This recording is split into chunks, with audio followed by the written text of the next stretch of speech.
Bismillahirrahmanirrahim. Assalamu alaikum students. Today we will discuss some concepts of acids and bases. So let's start our topic. सबसे पहले हम पढ़ेंगे lux flood concept of acid and basis. 1939 में lux ने acid और base reaction को observe किया था, जिसमें ऑक्सीजन का मतलब ऑक्साइड जो था वो इन्वॉल्व था, यानी ऑक्साइड की डोनेशन एंड ऑक्साइड की एक्सेप्टेंस थी। ठीक है, और इस कॉन्सेप्ट को 1947 में फ्लड ने एलाबोरेट किया और उसने नॉन प्रोटॉनिक सिस्टम पर भी इसको अप्लाई किया। ये किस लिए इंट्रोड्यूस करवाया गया था? क्योंकि ब्रोस्टेड-लॉरी कॉन्सेप्ट जो था वो नॉन प्रोटॉनिक सिस्टम में एसिड या बेस को एक्सप्लेन नहीं करता था। In term of Lux Flood definition, a base is an oxide ion donor, यानी एक बेस क्या होगी? That donates oxide ion and an acid would be oxide ion acceptor. ठीक है, तो हम कह सकते हैं base is something which can donate oxide ion and acid is something which can accept an oxide ion. यहाँ पे कुछ एग्जांपल्स दी हुई हैं। देखिए, कैल्शियम ऑक्साइड है और सिलिका SiO2 है। इसमें देखें, कैल्शियम ऑक्साइड से ऑक्सीजन ऑक्साइड जो है वो SiO2 को मुंतकिल हो रहा है और ये बन जाए SiO3 और ये क्या बन गया? Calcium silicate. तो इसका मतलब है SiO2 ऑक्साइड आयन को एक्सेप्ट कर रहा है तो ये एसिड है, और CaO ऑक्साइड आयन को डोनेट कर रहा है तो ये क्या है? बेस है। इसी तरह बेरियम ऑक्साइड और कार्बन डाइऑक्साइड का देखिए, कार्बन डाइऑक्साइड जो है वो एक्सेप्ट कर रही है ऑक्सीजन को, ऑक्साइड को, तो ये CO2 क्या होगी? एसिड होगी। और इसी तरह आगे दो और एग्जांपल्स दी हुई हैं, you can see them now. Amphoteric species क्या होती है? ऐसी स्पीशीज़ जो ऑक्साइड आयन को डोनेट भी कर सकें और एक्सेप्ट भी कर सकें, that are known as amphoteric species, यानी ये ड्यूल नेचर शो करें। जैसे कि जिंक ऑक्साइड है, जिंक ऑक्साइड जो होता है ऑक्साइड आयन को एक्सेप्ट करके ZnO2 नेगेटिव बना रहा है। इस केस में चूँकि ये ऑक्साइड आयन को एक्सेप्ट कर रहा है इसलिए ये एज एन एसिड एक्ट कर रहा है।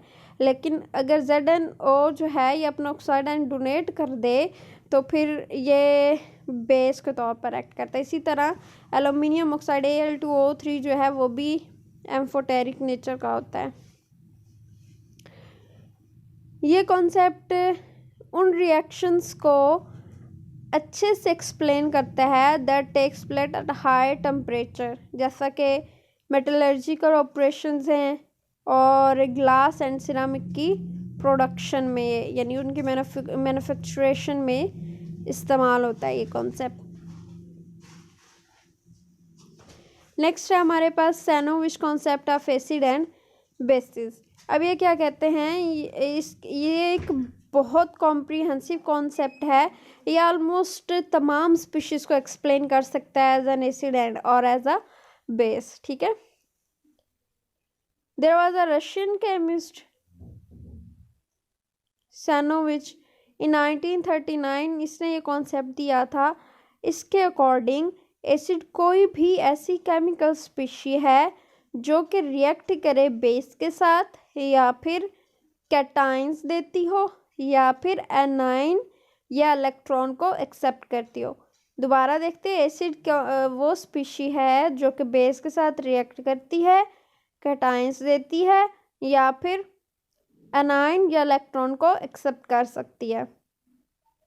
बेस की बात करें तो बेस कोई भी केमिकल स्पीशी है जो कि एसिड के साथ रिएक्ट करे या फिर एनाइन दे या इलेक्ट्रॉन्स दे, यानी एनाइंस दे या इलेक्ट्रॉन दे। तो base is any chemical species which reacts with acid, gives up A9 और इलेक्ट्रॉन।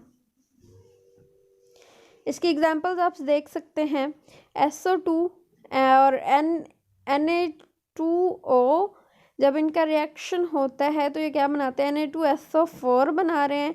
इसमें Na2O जो है वो ऑक्साइड आयन दे रहा है, तो जो भी आयन एनाइन दे, ठीक है, वो बेस होगी, और SO3 जो है कंबाइन कर रहा है O नेगेटिव के साथ, तो ये एक एसिड होगा। इस तरह Cl2 और सोडियम, क्लोरीन और सोडियम के रिएक्शन की बात करें तो सोडियम जो है वो अपने इलेक्ट्रॉन को लूज़ कर रहा है, जो भी इलेक्ट्रॉन देता है उसे बेस कहते हैं, और जो इलेक्ट्रॉन को एक्सेप्ट करे वो एसिड कहलाता है। तो यहाँ पे सोडियम जो है वो बेस है और क्लोरीन जो है वो क्या है, एसिड है। आप देखिए FeCN2 + KCN, इसमें Cn नेगेटिव जो है वो डोनेट करता है KCN, यानी KCN बेस के तौर पर एक्ट करेगा, और FeCN2 जो है वो Cn को एक्सेप्ट कर रहा है, तो इसका मतलब FeCN2 जो है वो एज एन एसिड एक्ट कर रहा है। ACl और अमोनिया का रिएक्शन देखते हैं।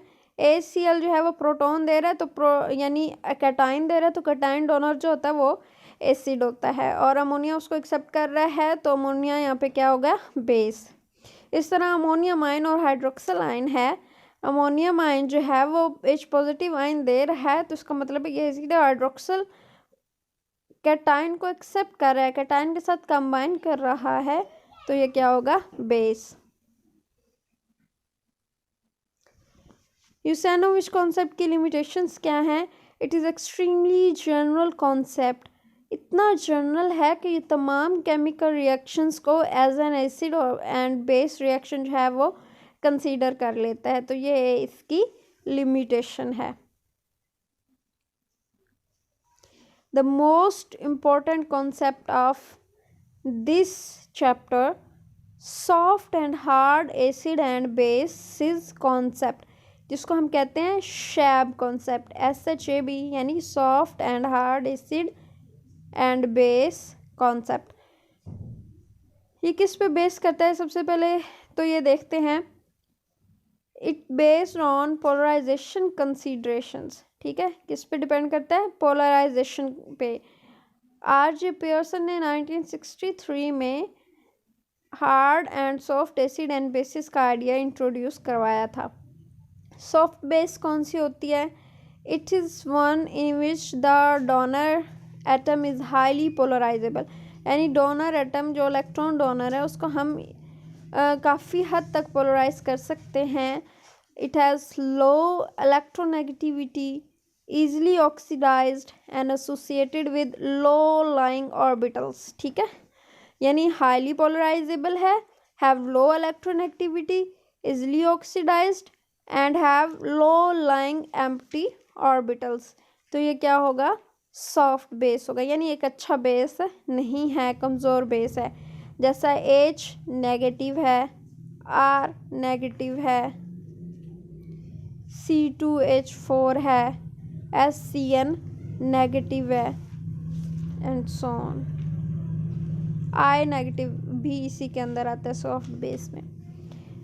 हार्ड बेस इसका वॉइस वर्सा होगा, यानी इससे उल्ट होगा। हार्ड बेस क्या होगा कि that is not, that is low polarisability, ठीक है, high electronegativity, it can not be easily oxidised and associated with empty orbitals of high energy, यानी इसके जो एम्प्टी ऑर्बिटल्स होंगे उनकी एनर्जी ज़्यादा होगी। तो हार्ड बेस क्या हो सकता है, is of low polarisability, high electronegativity, hard to oxidise and associated with empty orbitals of high energy. इसकी एग्जांपल में अमोनिया आती है, वाटर है, OH नेगेटिव है, O2 नेगेटिव है, F नेगेटिव है, ये सारे के सारे क्या हैं, हार्ड बेसिस हैं। नेक्स्ट है हमारे पास सॉफ्ट एसिड, ठीक है। सॉफ्ट एसिड क्या होगा, एक्सेप्टर है, ये किसका एक्सेप्टर है, इलेक्ट्रॉन का। Acceptor atom is of low positive charge, large size and has several outer electron which can be easily excited, ठीक है।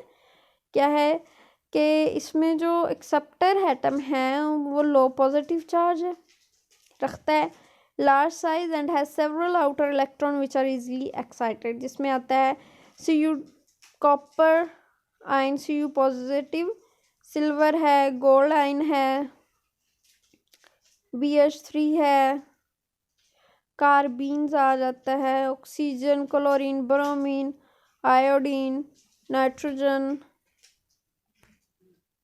अल्कोक्सी ग्रुप, RO2, ये सारे जो हैं वो क्या हैं, सॉफ्ट एसिड्स हैं।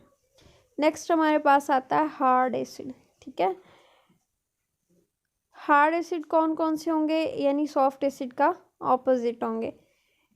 It is one in which the acceptor atom is of high positive charge, small size, and lies not outer electron, जिसमें कोई आउटर इलेक्ट्रॉन्स नहीं होते जिनको हम इजीली एक्साइट कर सकें, यानी इसके अंदर कोई आउटर इलेक्ट्रॉन मौजूद नहीं होते। इसकी एग्जांपल में H पॉजिटिव हाइड्रोजन आयन है, लिथियम आयन है, सोडियम आयन है, पोटाशियम आयन है, बेरिलियम आयन है, स्कैंडियम है, टाइटेनियम है, ये सारे हार्ड एसिड्स की एग्जांपल्स हैं। तो ये था आज का हमारा लेक्चर।